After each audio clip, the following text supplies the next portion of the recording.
আসসালামু আলাইকুম। আজ শনিবার ২০শে আষাঢ় ১৮ই মুহররম চৌঠা জুলাই।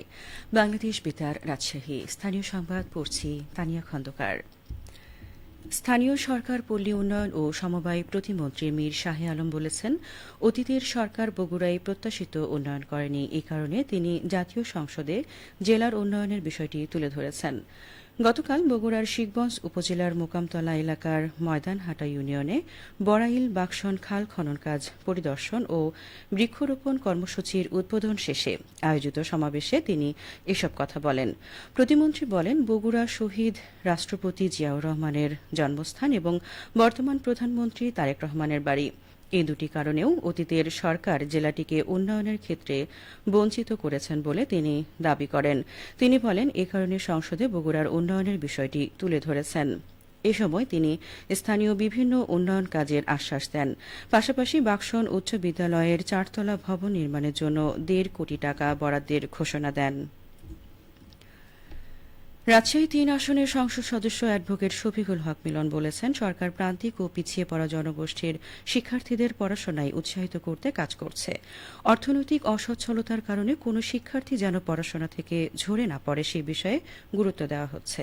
তিনি গতকাল পবা উপজেলা পরিষদের সভাকক্ষে আয়োজিত বাইসাইকেল শিক্ষাবৃত্তির চেক ও সেলাই মেশিন বিতরণ অনুষ্ঠানে প্রধান অতিথির বক্তব্যে এসব কথা বলেন।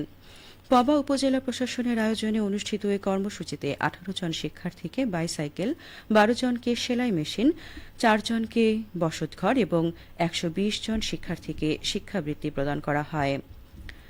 ব্রুনাই দারুস সালামের হাই কমিশনার হাজি হারিস বিন হাজি ওসমান বগুড়ার সারিয়াকান্দি উপজেলার যমুনা নদী ও বিভিন্ন গুরুত্বপূর্ণ স্থাপনা পরিদর্শন করেছেন।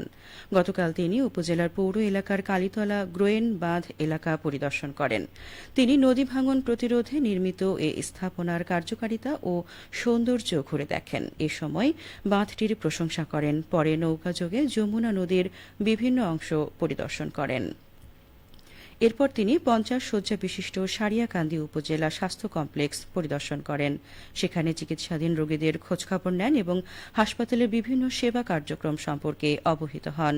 সফরের এক পর্যায়ে তিনি ফুলবাড়ী ইউনিয়নের রামনগর গ্রামে গিয়ে মরহুম ডাক্তার আক্কাস আলীর কবর জিয়ারত করেন। পরে স্থানীয় বাসিন্দাদের সাথে মতবিনিময় করেন। যমুনা নদীতে ভাঙনে ক্ষতিগ্রস্তদের পাশে দাঁড়িয়েছে সিরাজগঞ্জ জেলা প্রশাসন। গতকাল সন্ধ্যায় জেলা প্রশাসক মোহাম্মদ আমিনুল ইসলাম সদর উপজেলার ভাটপিয়ার মাদ্রাসায় ক্ষতিগ্রস্ত ১০টি পরিবারের মাঝে শুকনো খাবার বিতরণ করেন। এ সময় সদর উপজেলা নির্বাহী অফিসার মোহাম্মদ মামুন খান সহ স্থানীয় নেতৃবৃন্দ উপস্থিত ছিলেন। এর আগে তিনি ভাটপিয়ারি ও বাহুকায় ভাঙন এলাকা পরিদর্শন করেন। পরিদর্শনকালে জেলা প্রশাসক আমিনুল ইসলাম বলেন, বাহুকা ও ভাটপিয়ারি এলাকায় জিও ব্যাগ ফেলে ভাঙন নিয়ন্ত্রণ করা হচ্ছে। বাহুকা ও ভাটপিয়ারি এলাকার ১০টি গ্রাম রক্ষায় এলাকায় স্থায়ী বাঁধ নির্মাণের জন্য প্রাণিসম্পদ মন্ত্রণালয়ে জরুরি পত্র পাঠানো হবে, আর বাহুকায় বাঁধ শক্তিশালীকরণে দ্রুত কাজ করা হবে। চাঁপাইনবাবগঞ্জ সদর উপজেলার মহেশপুর এলাকায় জনসাধারণের মাঝে মাদক বিরোধী সচেতনতামূলক প্রচারপত্র বিতরণ করা হয়েছে। গতকাল জুম্মার নামাজের পর মাদকদ্রব্য নিয়ন্ত্রণ অধিদপ্তর চাঁপাইনবাবগঞ্জ জেলা কার্যালয়ের সদস্যরা মহেশপুর হজরত বেলাল রাদিয়াল্লাহু আনহু তাআলা জামে মসজিদ এলাকায় এই প্রচারপত্র বিতরণ করেন। মাদক বিরোধী প্রচারপত্র বিতরণের পাশাপাশি স্থানীয় যুবকদের মাদককে না বলতে উদ্বুদ্ধ এবং মাদকের কুফল সম্পর্কে কথা বলেন। খেলার খবর। ফুটবল। সিরাজগঞ্জের উল্লাপাড়ায় শাহজাহানপুর আন্ত উপজেলা ফুটবল টুর্নামেন্ট ২০২৬-এর ফাইনাল খেলা ও পুরস্কার বিতরণ অনুষ্ঠিত হয়েছে। গতকাল শাহজাহানপুর হাইস্কুল মাঠে খেলাটি অনুষ্ঠিত হয়।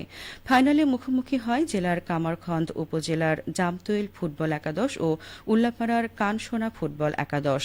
তীব্র প্রতিদ্বন্দ্বিতাপূর্ণ খেলায় ৩-২ গোলের ব্যবধানে বিজয়ী হয় জামতৈল ফুটবল একাদশ। খেলা শেষে বিজয়ী ও পরাজিত দলের মাঝে পুরস্কার বিতরণ করেন সিরাজগঞ্জ ৪ আসনের জাতীয় সংসদ সদস্য মাওলানা রফিকুল ইসলাম খান। এ সময় তিনি বলেন, মাদকমুক্ত সুসংগঠিত যুব সমাজ গঠনে গুরুত্বপূর্ণ ভূমিকা রাখে খেলাধুলা। সবশেষে আবহাওয়া। আজ সকাল ৬টায় রাজশাহীতে তাপমাত্রা ছিল ২৮ ডিগ্রি সেলসিয়াস। এ সময় বাতাসে আর্দ্রতার পরিমাণ ছিল ৯৩%।